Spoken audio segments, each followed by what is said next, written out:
रमेश तार घर को फेरुथिबा बेले देखिला गाँव रे किछि लोक रुंडित होई छिड़ा होइचंती। एहा देखि से सेठारे रहिला ओ कहिला, अरे सुरेश भाई कौन होइची? गाँव रे आज एते भिड़ काहीकि? ओ तुमे माने एपरी एठारे रुंडित होई कौन कथा हेउच मते टिके कहिबो कि? कौन कहिबि रे रमेश, आम रघु आम जी एई 2 वर्ष हेबो बा होइतिला ता स्त्रीटा मरीगला। खाली से एकला मरिनी रे, ता पेटरे थिबा 9 मासर छुआ मध्य मरीगला। एबे कौन बीतुथिबो ता उपरे सेटा केही बुझी पारिबेनी रे। हे प्रभु, कौन हेउची आम गाँ प्रति? काहीकि से रघुआटाकू एते बड़ दंड देल प्रभु? से बिचराटा केमिति बंचिबो एबे? एसबू कथा शुणी सेठारे थिबा गोटिए बुढ़ा कहिला, अरे गाँ बाला, रघुआ स्त्री पेटरे गोटिए छोट छुआ थिला ओ से मरीगला। या माने एया रघुआ स्त्री एबे छुआ सेका डाहणी होई जिवो ओ प्रत्येक राति रे तारो छुआ को सेकिबो। अरे ए मौसा, तुमको टिके खराब लागुनी? तमे एपरी समय रे एमितिका कथा कहूच? गोटे लोकर स्त्री और छुआ मरी जाइची, एबे पूरा गाँ दुखरे थिबा बेले तमे एपरी बाज्य कथा कहूच?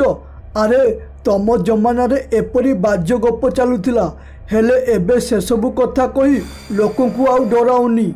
एहा सुनी मौसा जनक चुप हो गले ओ ए पाखरे रघुआ ता स्त्री रो जुई पाखरे रही दुखरे कहिला, अरे स्वप्ना, तमे मते छाड़ी पळाइलो, एबे मु केमिति एकला बंचिबी ओ का साथीरे दुनिया देखिबी?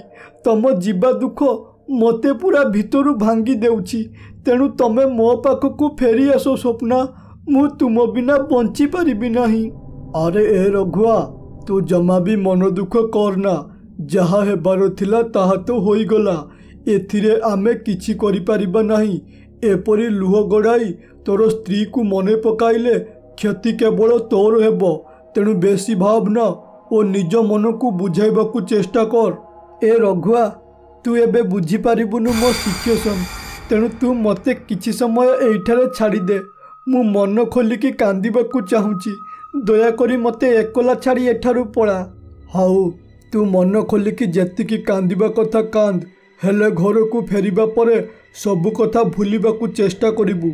एपरी कही अजय सेठारू पळाई आसिला एवं धीरे धीरे समय गड़ी राति होईगला एवं राति हेबा परे गाँर किछि छुआ फीस्ट करिबाकू जंगल आसीथिले।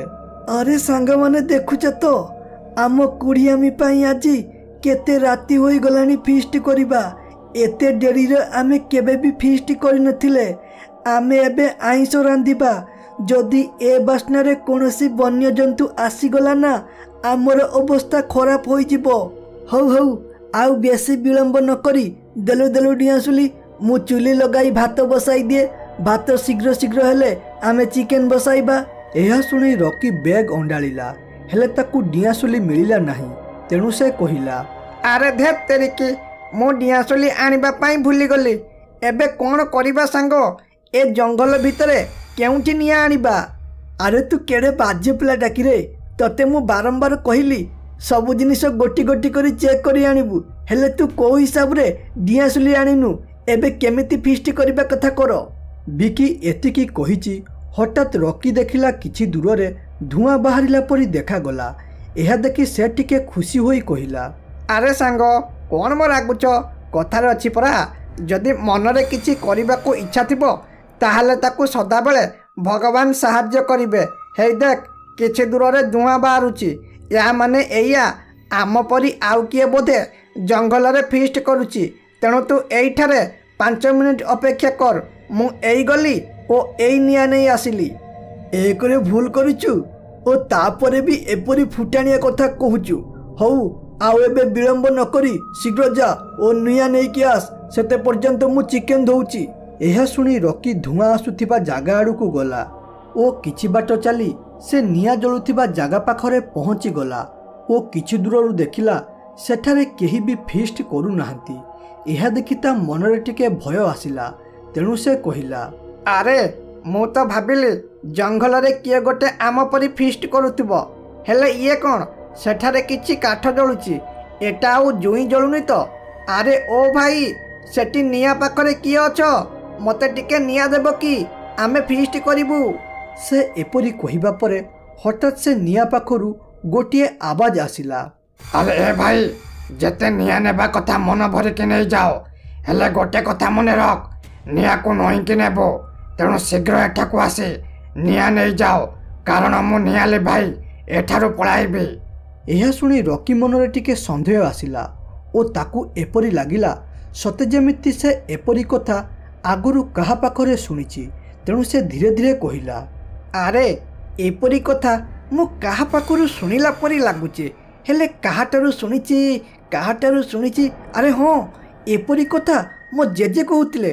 ଓ ସେ କହୁଥିଲେ କି ଡାହାଣୀମାନେ ଏପରି ନିଆଁ ଲଗାଇ ତାଙ୍କର ଛୁଆଙ୍କୁ ସେକନ୍ତି ବୋଲି, ଓ ତାଙ୍କୁ ଯିଏ ନିଆଁ ମାଗେ ସେ ତାଙ୍କୁ କୁହେ ନଇଁକି ନେବା ପାଇଁ। ୟା ମାନେ ଏଇଆ, ଏଟା ଗୋଟିଏ ଡାହାଣୀ, ତେଣୁ ମୋତେ ଏଠାରୁ ପଳାଇବାକୁ ପଡ଼ିବ।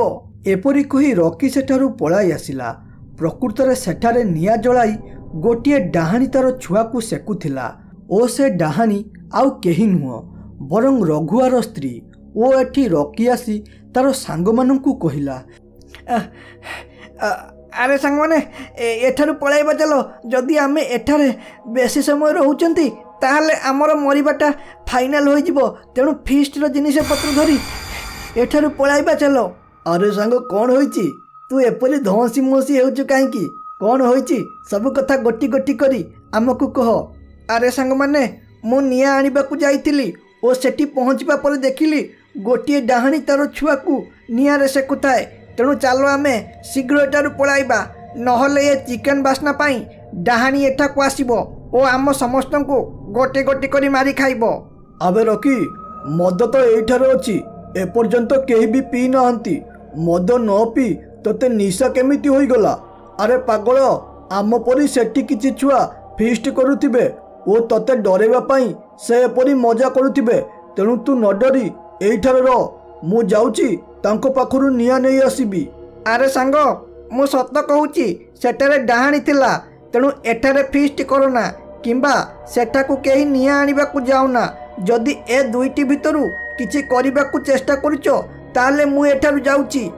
ରକିର ଏପରି ଡର ଅବସ୍ଥା ଓ ଜଙ୍ଗଲରେ ଫିଷ୍ଟ ନ କରିବା ଜିଦ୍ ଦେଖି ସବୁ ସାଙ୍ଗ ସେଠାରୁ ପଳାଇବା ପାଇଁ ରାଜି ହୋଇଗଲେ। ଏବଂ ତା ପରଦିନ ସକାଳ ହେବା ପରେ ରକି ଅଜୟ ଓ ବିଜୁକୁ ନେଇ ରାତିରେ ଡାହାଣୀ ଛୁଆ ସେକୁଥିବା ଜାଗାକୁ ଗଲା ଓ ସେଠାରେ ପହଞ୍ଚିବା ପରେ ଅଜୟ କହିଲା, ଆରେ ସାଙ୍ଗ, କହୁଥିଲି ପା ଏଠାରେ ସେ ଡାହାଣୀ ନିଆଁ ଜଳାଇ ତାର ଛୁଆକୁ ସେକୁଥିଲା। ହେଲେ କାହିଁ ଏଠାରେ ତ କିଛି ବି ଅଙ୍ଗାର କିମ୍ବା ପାଉଁଶ ନାହିଁ। ମୋତେ ଯାହା ଲାଗୁଛି ତୁ କାଲି ରାତିରେ ଗଞ୍ଜେଇ ଟାଣି ଦେଇଛୁ ବୋଧେ। କହିଲା କ'ଣ ନା ଡାହାଣୀ ତାର ଛୁଆକୁ ସେକୁଛି। ଦେଖ ସାଙ୍ଗ, ମୋର ବହୁତ ମଜା ଉଡ଼ାଇ ଦେଲ ତୁମେ ଦୁଇ ଜଣ। ତମେ ମୋ କଥାକୁ ଜମା ବି ବିଶ୍ୱାସ କରୁନା। ଯଦି ତୋର ସାହସ ଅଛି ତାହେଲେ ଆଜି ରାତି 11ଟାରେ ଏଠାକୁ ଆସ ଓ ଏଠାରୁ ନିଆଁ ଆଣି ମୋତେ ଦେ। ହଉ, ମୁଁ ତୋର କଥାରେ ରାଜି। ମୁଁ ଆଜି ରାତି 11ଟାରେ ଆସିବି ଓ ଏଠାରୁ ନିଆଁ ନେଇ ତୋତେ ଦେବି। ହେଲେ ୟା ବଦଳରେ ମୋତେ ତୁ 1000 ଟଙ୍କା ଦେବା ସହ ଗୋଟେ ସପ୍ତାହ ପର୍ଯ୍ୟନ୍ତ ଫ୍ରିରେ ମଦ ପିଇବାକୁ ଦେବୁ। ଯଦି ଏକଥାରେ ରାଜି ତାହେଲେ ମୁଁ ଆଜି ରାତି 11ଟାରେ ଏଠାକୁ ଆସିବି। 1000 ଟଙ୍କା କ'ଣ, ମୁଁ ତୋତେ 2000 ଟଙ୍କା ଦେବାକୁ ରାଜି ଅଛି। ବାସ୍ ତୁ ଖାଲି ଏଠାକୁ ଆସିବୁ ଓ ନିଆଁ ଆଣି ମୋତେ ଦେବୁ।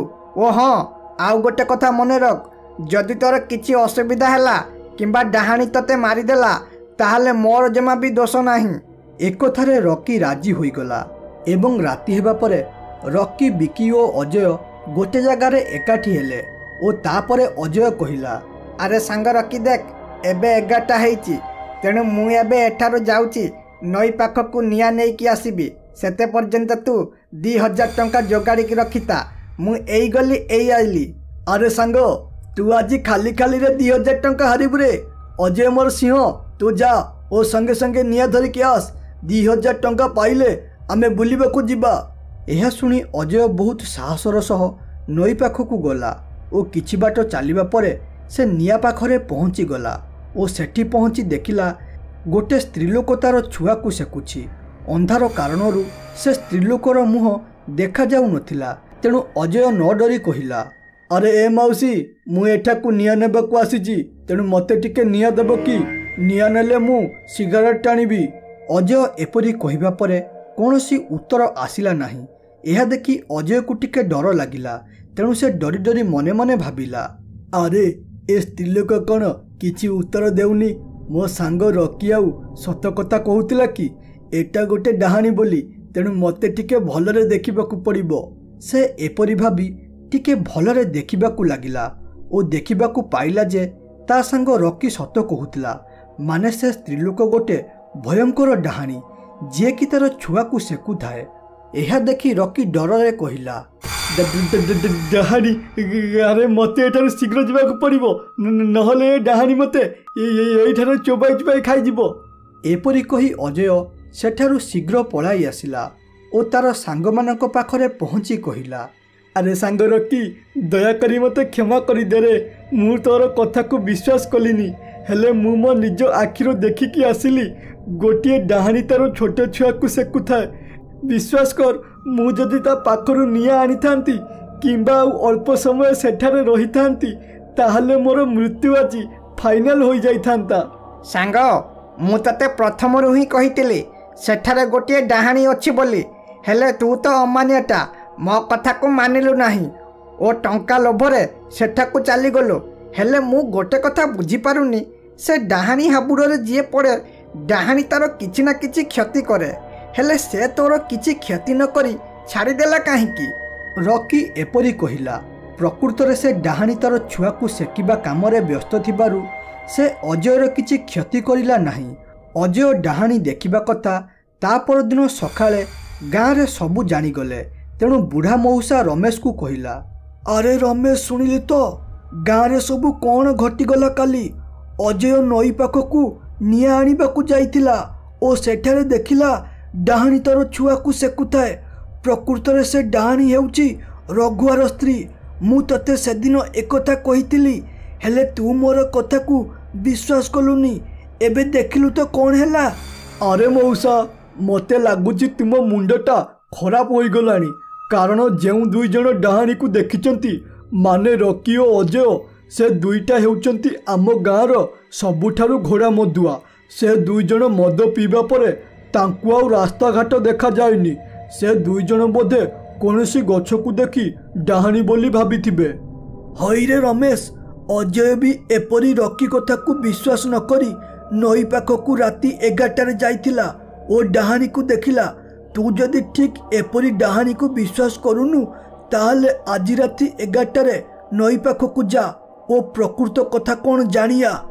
एकथारे रमेश राजी होइगला एवं राति 11टा हेबा परे से नई पाखकू गला ओ देखिला गोटे जगार निया जलुची। तेणु से निया पाखकू जाई रहिला। हेले एथर डाहाणी तार छुआ को सेकु नथिला, बरं सेकिबाकू जाउथिला। से रमेश को देखी बहु जोरे रागी गला ओ कहिला, होई रे मूर्ख मनीष, तमे सबू मते टिके शांति रे मो छुआ को सेकिबा पाई देबनी। आज मु तते मारिबे। तो मला परे जाई गाँ लोकंकर भय जात हेबो एवं सेमाने एठाकू आसीबे नाही। डाहाणी एतिकी कहिछि कि नाही, हठात तार स्वामी आसी सेठारे पहुँची गला ओ कहिला, अरे ए स्वप्ना, तमे मल्ल बोली कौन तुम मानव पणिया को भूलीगल। अरे ये हेउची रमेश भाई, तुमे किपरि यांकू मारिबा कथा भाबुच। ए जागा हेउची मनीष मानकर चलिबा जागा, तेणु तुमे ए जागा छाड़ी कुआडे पळाओ। एहा सुनी डाहाणीर मन परिवर्तन होइगला ओ से सेठारु अदृश्य होइगला।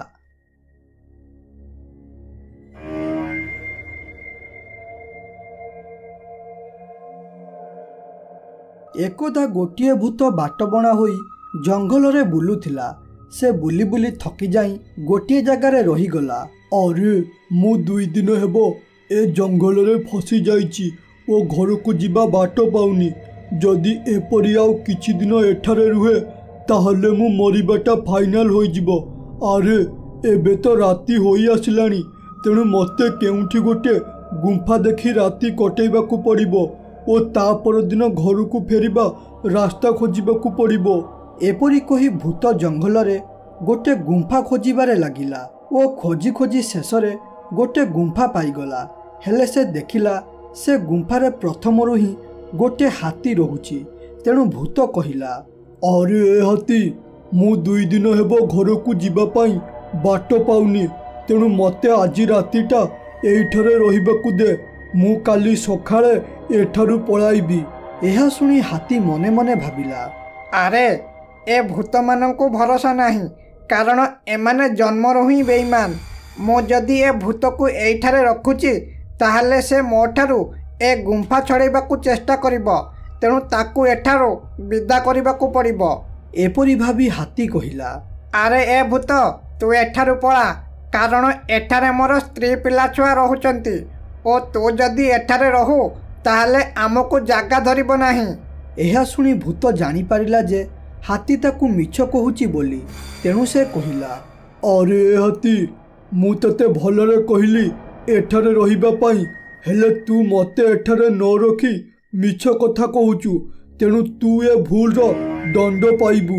ତୁ ମୋତେ ତୋର ଘରେ ରଖିବାକୁ ଦେଇନୁ, ଏବେ ଦେଖ ମୁଁ ତ ପିଠିରେ ଘର କରି କିପରି ରହୁଛି। ଭୂତ ଏପରି କହି ନିଜର ଶକ୍ତି ମାଧ୍ୟମରେ ହାତୀ ପିଠିରେ ଗୋଟିଏ ଘର କରିବା ସହ ତାର 2ଟି ଡେଣା ବାହାର କରିଦେଲା, ଯାହାଫଳରେ ହାତୀ ଏବେ ଉଡ଼ିପାରିବ। ଏ ହାତୀ, ଆଜିଠାରୁ ତୁ ମୋର ଗୋଲାମ, ତେଣୁ ମୁଁ ତତେ ଯାହା କହିବି ମାନିବୁ, ନହେଲେ ତତେ ଗୋଟା ଚୋବାଇ ଚୋବାଇ ଖାଇଯିବି। ମାଲିକ, ତମେ ମୋତେ ଯାହା କହିବ, ଯେପରି କହିବ ଓ ଯେମିତି କହିବ ମୁଁ କରିବା ପାଇଁ ରାଜି ଅଛି। ହଉ, ଏବେ ମୋତେ କୁହ ମୁଁ ତୁମର କି ସାହାଯ୍ୟ କରିପାରେ? ଆରେ ଏ ହାତୀ, ମୋତେ ଜୋରେ ଭୋକ ଲାଗୁଛି, ମୁଁ 2 ଦିନ ହେବ କିଛି ବି ଖାଇନି, ତେଣୁ ତୁ ଯା ମୋ ପାଇଁ କିଛି ଖାଦ୍ୟ ନେଇକି ଆସିବୁ, ମୁଁ ଖାଇବି। ଏହା ଶୁଣିବା ମାତ୍ରେ ହାତୀ ସେଠାରୁ ଉଡ଼ିକି ପଳାଇ ଆସିଲା ଓ ଖାଦ୍ୟ ଖୋଜିବାରେ ଲାଗିଲା। ସେ ଖାଦ୍ୟ ଖୋଜୁ ଖୋଜୁ ଦେଖିଲା ଗାଁର ଗୋଟିଏ କୁକୁଡ଼ା ଚରୁଛି। ଏହା ଦେଖି ସେ କହିଲା, ଆରେ ଏଠାରେ ଗୋଟେ କୁକୁଡ଼ା ଅଛି, ଯାଉଛି ୟାକୁ ନେଇଯିବି, ମାଲିକ ଖାଇବେ। ଏମିତିରେ ବହୁତ ରାତି ହେଲାଣି, ଏତେ ରାତିରେ ଆଉ ଖାଦ୍ୟ ମିଳିବ ନାହିଁ। ଏପରି କହି ହାତୀ ଆସି କୁକୁଡ଼ା ନେଇ ସେଠାରୁ ପଳାଇଲା।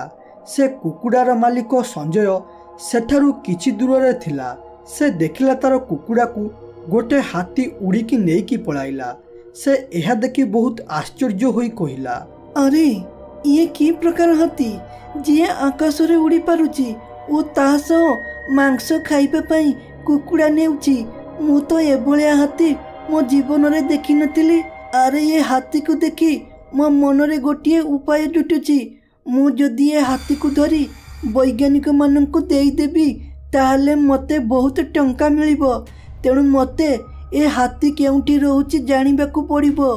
ଏପରି କହି ସେ ରହିଲା ଓ ଏପାଖରେ ହାତୀ କୁକୁଡ଼ା ନେଇ ଭୂତ ପାଖରେ ପହଞ୍ଚିଗଲା ଓ କହିଲା, ଆରେ ମୋର ମାଲିକ ଦେଖ, ମୁଁ ତୁମ ପାଇଁ ଗୋଟେ କୁକୁଡ଼ା ନେଇକି ଆସିଛି। ଏବେ ତୁମେ ଏ କୁକୁଡ଼ାକୁ ଖାଇ ତୁମର ଭୋକ ମେଣ୍ଟାଅ। ଭୂତ ଗୋଟେ କୁକୁଡ଼ାକୁ ଦେଖି ବହୁତ ଜୋରେ ରାଗିଗଲା, କାରଣ ସେ 2 ଦିନ ହେବ କିଛି ବି ଖାଇନଥିଲା, ତେଣୁ ଏ ଗୋଟେ କୁକୁଡ଼ାରେ ତାର ପେଟ ପୂରିବ ନାହିଁ। ହଇରେ ମୂର୍ଖ ହାତୀ, ତୋର କ'ଣ ସାଧାରଣ ଜ୍ଞାନ ନାହିଁ? ମୁଁ ତତେ କହିଥିଲି 2 ଦିନ ହେବ କିଛି ବି ଖାଇନି, ତେଣୁ ତୁ ବହୁତ ଖାଦ୍ୟ ଆଣିଥାନ୍ତୁ, ହେଲେ ତୁ ଗୋଟିଏ କୁକୁଡ଼ା ନେଇକି ଆସିଛୁ। ଏ କୁକୁଡ଼ାରେ ମୋର ଅଧେ ବି ପେଟ ପୂରିବ ନାହିଁ, ତେଣୁ ତୁ ଯା ଓ ଅନେକ ଖାଦ୍ୟ ନେଇକି ଆସ। ଏହା ଶୁଣି ହାତୀ ପୁଣି ଥରେ ଖାଦ୍ୟ ଆଣିବା ପାଇଁ ପଳାଇ ଆସିଲା ଓ ପୂର୍ବଥର ପରି ଗାଁରେ ପହଞ୍ଚି ଦେଖିଲା ବହୁତ କିଛି କୁକୁଡ଼ା ଚରୁଛନ୍ତି, ହେଲେ ସେ ଜାଣିନଥିଲା ଏହା ସଞ୍ଜୟର ଗୋଟିଏ ଚାଲ ବୋଲି। ଏତେ ସାରା କୁକୁଡ଼ାକୁ ଦେଖି ହାତୀ ଖୁସିରେ କହିଲା, ଆରେ ବାଃ, ଏକା ସାଙ୍ଗରେ ଏତେ କୁକୁଡ଼ା, ଯାଉଛି ମୁଁ ଏ କୁକୁଡ଼ାରୁ ଅନେକ କୁକୁଡ଼ା ନେଇ ମୋ ମାଲିକକୁ ଦେବି ଓ ସେ କୁକୁଡ଼ା ଦେଖି ବହୁତ ଖୁସି ହେବେ।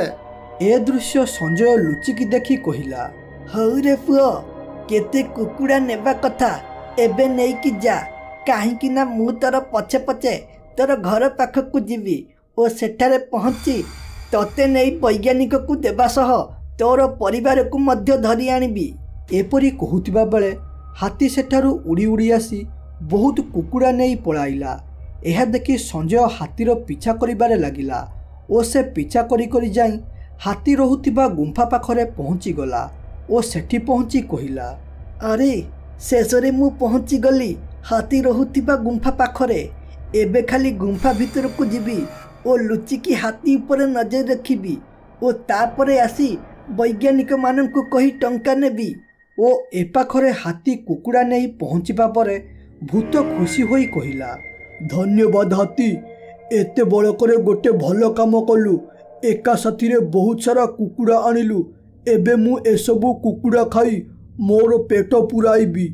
ଏସବୁ କଥା ସଞ୍ଜୟ ଗୁମ୍ଫା ବାହାରୁ ଶୁଣି କହିଲା, ଆରେ ସେ ଗୁମ୍ଫା ଭିତରେ ଆଉ ଏକ ମଣିଷ ମୋ ଆଗରୁ ପଶି ଯାଇଛି ନା କ'ଣ ଓ ହାତୀକି ବନ୍ଦିନ କରି ରଖିଦେଲା କି?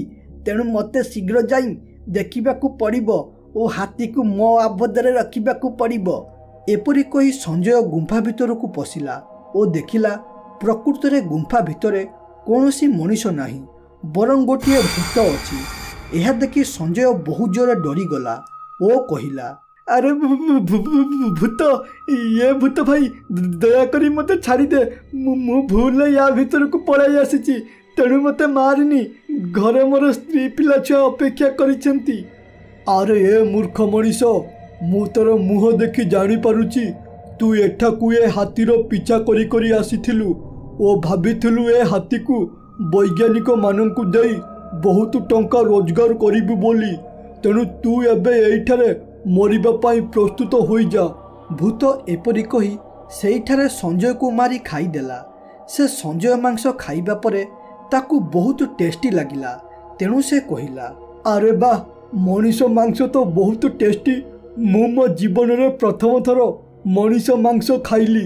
ତେଣୁ କାଲିଠାରୁ କେବଳ ମଣିଷ ମାଂସ ଖିଆଯିବ, ଆଉ ପଶୁପକ୍ଷୀଙ୍କର ମାଂସ ଖାଇବି ନାହିଁ।